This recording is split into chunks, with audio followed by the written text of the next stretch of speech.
Hola, muy buenos días y bienvenidos al proyecto IPG Patsala de Español.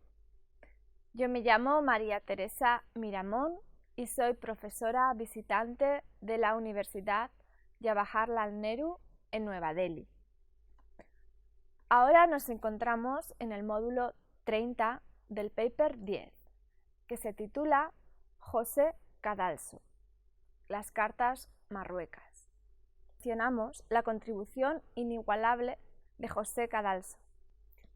La literatura del siglo XVIII quedaría incompleta si no mencionamos la contribución inigualable de José Cadalso. Como sus contemporáneos, cultivó casi todos los géneros, pero en este capítulo nos vamos a ocupar de su contribución como prosista. José Cadalso y Vázquez fue el segundo hijo de una familia vasca, aunque nació en Cádiz en 1741. Su padre, que tenía un pequeño comercio en América, ahorró lo suficiente para enviar a su hijo a una buena escuela y que pudiera viajar. Su madre murió al nacer él. Cadalso entonces se crió bajo la influencia de su tío, Mateo Vázquez, profesor y rector del colegio jesuita que estaba en Cádiz, donde pasó a estudiar durante sus años formativos. Cuando tenía 9 años, se fue al colegio Louis le Grand de París, una institución también jesuita que fue uno de los mejores centros de educación en toda la Europa y donde estudió humanidades y ciencias. Volvió a Madrid en 1758, donde estudió durante 2 años más en el Real Seminario de Nobles de Madrid, también dirigido por los jesuitas. Dice en sus apuntaciones que hizo su primer viaje por Europa desde su colegio en París, para realizar el segundo después de completar sus estudios en Madrid. Los 2 viajes fueron decisivos para el desarrollo de su personalidad y su estancia en los países como Inglaterra, Francia, Países Bajos y Alemania le resultó provechosa para entender las costumbres, cultura, política, leyes y literatura de estos lugares. Su padre falleció después de su regreso e ingresó en el regimiento de caballería de Borbón para la campaña de Portugal en 1762. Continuó su carrera militar hasta su muerte en Gibraltar en 1782 y alcanzó el grado de coronel antes de su muerte. En 1766, gracias a su contribución al país, fue nombrado caballero de la Orden Militar de Santiago. Como en muchos hombres de letras de la Ilustración, la carrera militar de Cadalso se entrelaza con su obra literaria. Sus primeros escritos poéticos aparecieron entre 1762 y 1768, en los cuales pasaba grandes temporadas en distintas guarniciones en Madrid. Allí cultivó amistades con el conde de Aranda y el mismísimo Nicolás Fernández de Moratín, e incluso asistió a tertulias literarias que organizaba la nobleza de Madrid. Durante estos años escribió su calendario manual, un panfleto satírico en el cual se burla de las costumbres de los aristócratas de Madrid, especialmente el baile de máscaras que tenía lugar a finales de octubre o principios de noviembre. A causa de este manuscrito, tuvo numerosos problemas con la nobleza de la ciudad. Tal revuelo produjo que, aconsejado por el conde Aranda, tuviera que dejar la capital, como después comentara en su poema A las ninfas de Manzanares. Este destierro fue un episodio muy amargo en la vida del escritor. No fue solo un fracaso en su carrera militar, sino que coincidió con un importante fracaso amoroso. De esta difícil época de su vida se fecha Ocios de Juventud, una colección de protestas apasionadas contra el tormento de hombres y de mujeres y de la suerte en la vida. Después de los 6 meses de su destierro, se incorporó de nuevo a su regimiento en Aragón y regresó a Madrid en febrero de 1770 como secretario del Consejo de Guerra. Restableció sus contactos sociales y permaneció en la corte hasta 1773. Durante esta época se enamoró apasionadamente de María Ignacia Ibáñez, la actriz, que había llegado a la corte desde Cádiz en 1768. Esta actriz representó el Don Sancho de García, una pieza teatral que había escrito Cadalso en enero del 71 en el Teatro de la Cruz, pero la obra no tuvo demasiado éxito. No obstante, la actriz, deseada por muchos personajes de la nobleza y de la política, acabó correspondiendo a la pasión de Cadalso. Pero la unión entre los dos se consideraba inmoral, ya que la profesión de ella también era considerada inmoral. La actriz murió poco después, y la desesperación y el sufrimiento por los que pasó Cadalso están, afirman los críticos, detrás de muchos de los detalles autobiográficos de su obra, Las noches lúgubres. Es cierto que contienen tanto elementos de ficción como elementos de la vida real, sus obras. Durante su estancia en Madrid asistió a la tertulia de la Fonda de San Sebastián que organizaba Moratín, su gran amigo. Allí cultivó amistades con la duquesa de Benavente, con la que mantuvo correspondencia por el resto de su vida. En 1773 fue ordenado a incorporarse a su regimiento en Salamanca, lo que él consideró casi como un destierro. Una vez en Salamanca, no obstante, hizo amistades con los literatos y los estudiantes de la universidad y organizó tertulias académicas en su residencia, donde discutió obras con personajes como Forner o Ramón Casera. Tuvo mucha influencia sobre la escuela salmantina de la época, por tanto. Salió de la ciudad en octubre del 74, con dirección a Extremadura con su regimiento, un suceso que él mismo volvió a definir como un nuevo destierro. Los años entre 1770 y el 74 fueron los más productivos de la carrera literaria de Cadalso. Cuando regresó a Madrid, representó su drama Solaya o los circasianos, en la que la censura exigió numerosos retoques. Cadalso se negó a hacerlos y esto provocó la práctica desaparición de esta obra. Sin embargo, presentó Don Sancho García, la única de sus piezas teatrales que fue llevada al escenario. Fue publicada bajo su seudónimo de Juan del Valle. Compuso también más tarde Los eruditos a la Violeta, una sátira en la que se burla del público como respuesta al fracaso de un drama previo que la audiencia había rechazado. Publicó esta vez bajo el seudónimo José Vázquez y logró un enorme éxito. Escribió muchas obras durante este periodo, como La linterna mágica, pero no llegó a imprimirlas por una amplia gama de razones. Entre estas razones destacan el rechazo de sus superiores militares en lo relativo a su trabajo literario, o que consideraba al país como un ente no preparado para recibir sus obras.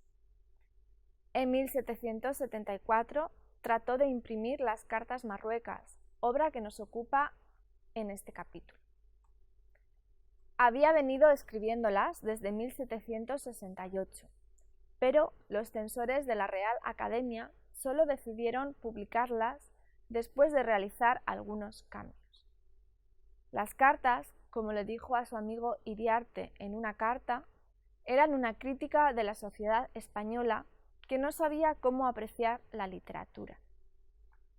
Las cartas ya estaban en circulación antes de su publicación y antes de la muerte de Cadalso fueron leídas en la Fonda de San Sebastián y también fueron publicadas en partes por la revista Correo de Madrid, aunque no se sabe quién se las había enviado. Fueron más tarde publicadas enteramente como un libro, a finales de 1788. La desilusión que sintió por su carrera militar y su pesimismo creciente, que le acentuó el interés en los asuntos públicos, le empujaron a escribir el nuevo sistema de táctica, disciplina y economía para la caballería española durante los últimos días de su estancia en Extremadura. En 1778 fue trasladado a Andalucía con su regimiento. Con el objetivo de obtener un ascenso en su carrera militar, se ofreció voluntario para la Marina y visitó Gibraltar. Sus solicitudes para obtener dichos ascensos fueron negadas y murió en 1782, un mes después de ser nombrado coronel. Se cree que escribiera La Numantina, pieza teatral, durante su estancia en Extremadura, pero la obra se ha perdido, junto con su diario reservado. Mucha parte de su producción literaria tuvo que sufrir la censura existente en la España de la época. No obstante, las obras que publicó y las que fueron impresas después de su muerte poseen la agudeza satírica tan representativa de la literatura neoclásica de la época diochesca. Vamos a estudiar ahora su obra como prosista, centrándonos en sus cartas marruecas. La parte más importante de la producción literaria de Cadalso se ve en sus escritos prosaicos. Los eruditos a la violeta se hizo popular al ser una de las pocas obras que se publicó antes de su muerte.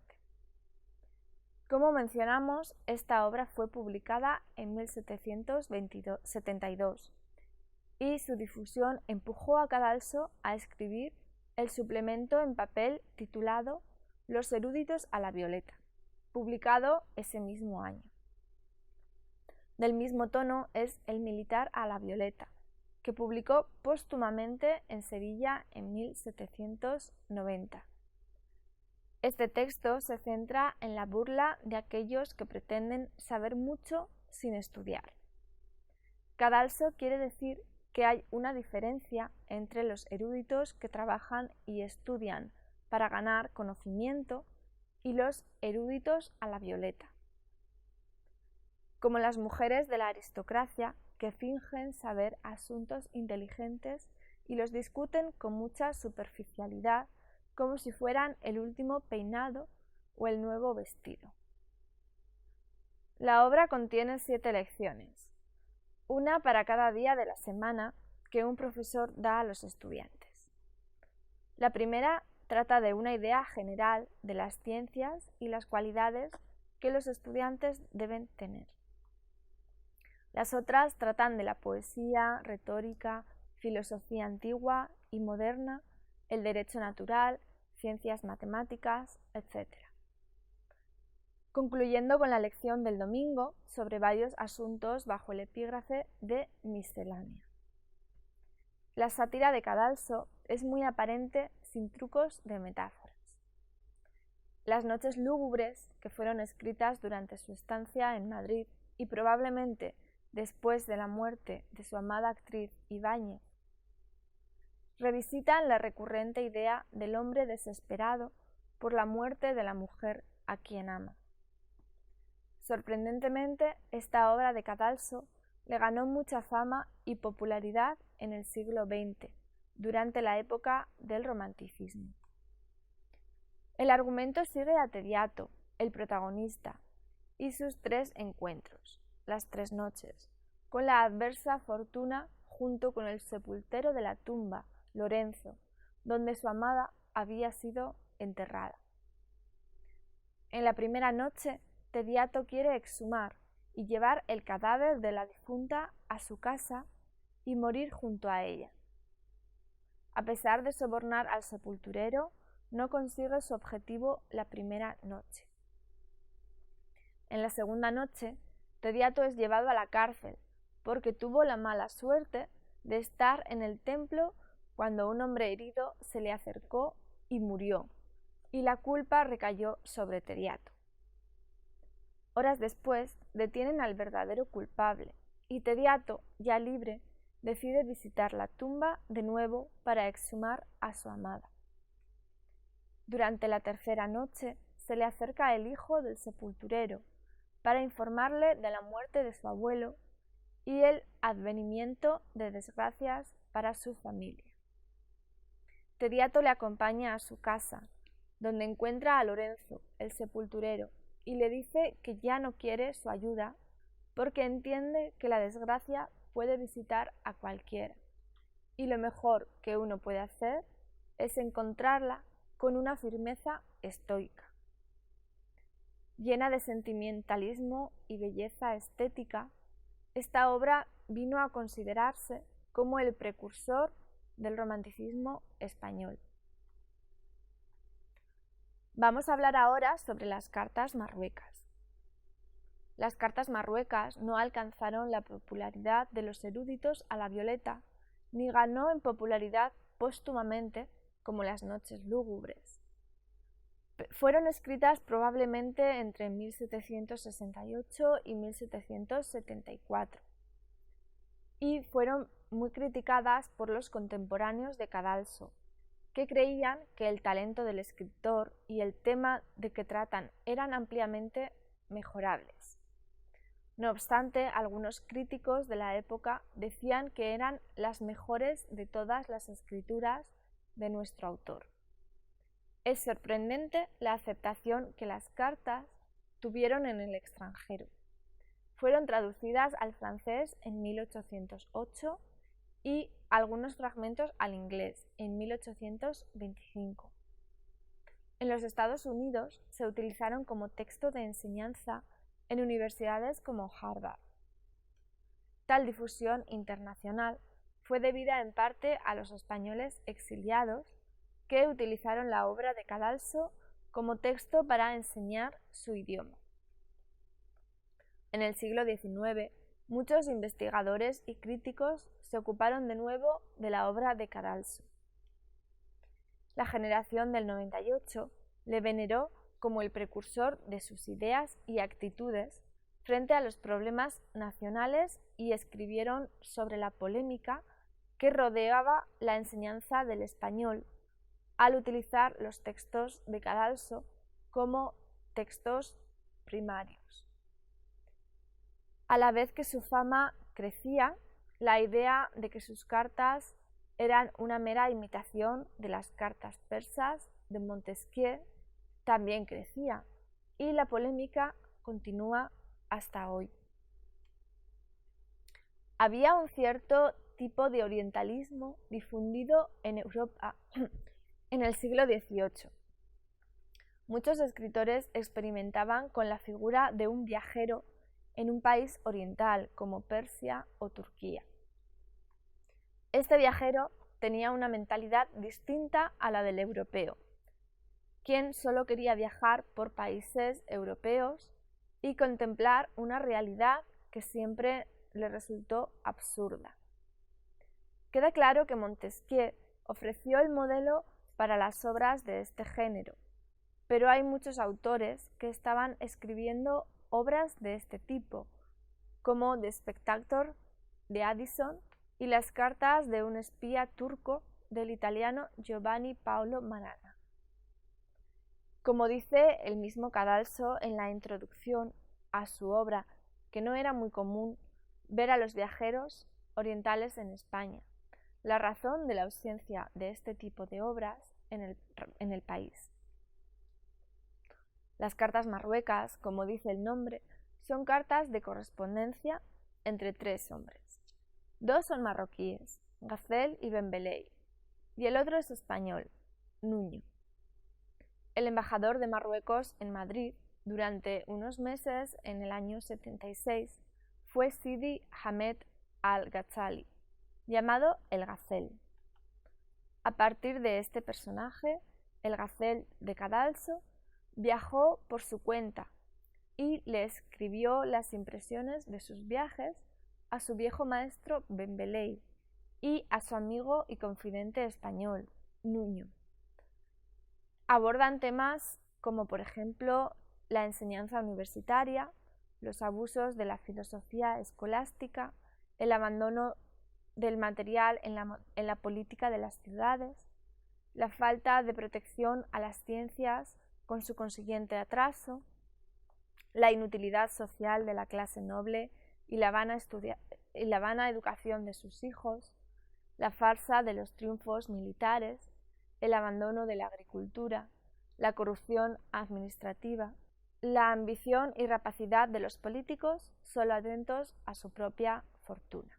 La visión de Cadalso, al contrario que Montesquieu, no se basa en la teoría del entendimiento de la filosofía racionalista, sino en sus propios sentimientos y dolor en frente de la condición deplorable de su país.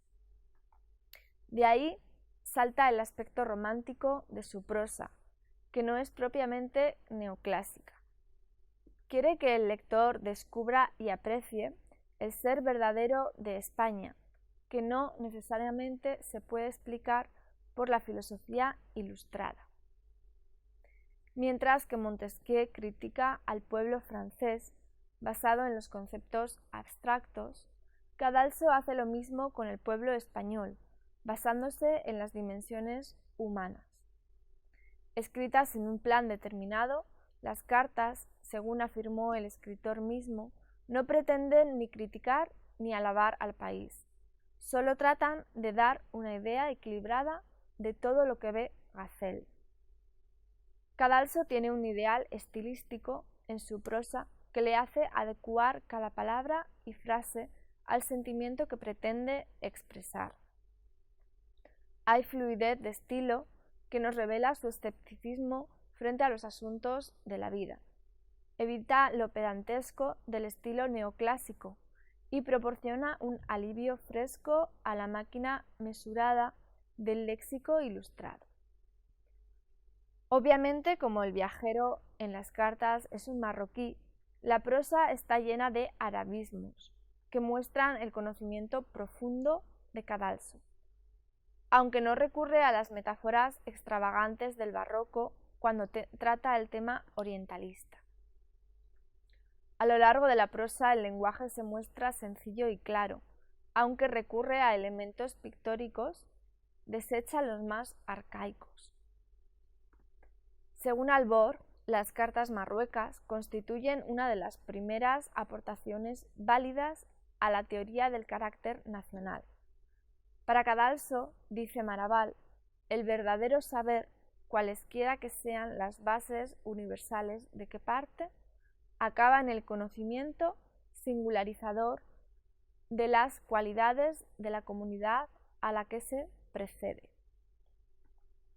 En conclusión, podemos decir que la obra de Cadalso es un paso hacia la emotividad del siglo romántico. Su énfasis sobre las experiencias individuales y sentimientos humanos evita la prosa ideológica del neoclasicismo. El relato es normalmente corto y melodramático. Mediante su prosa satírica didáctica nos da una visión del propio escritor, con sus cartas privadas, y nos revelan el verdadero escepticismo de Cadalso. Libre de la censura en tales cartas, ataca a casi todas las instituciones de la sociedad, como la religión o el ejército, debido a su experiencia amarga con su carrera militar. Los destinatarios de sus cartas eran personas cultas y por eso podemos ver al verdadero Cadalso. De todas maneras, era el heraldo de un nuevo pensamiento en las letras españolas, un pensamiento cuya influencia le daría el respeto que merecía. Y esto es todo en el módulo 27, que trata sobre Cadalso. Muchas gracias.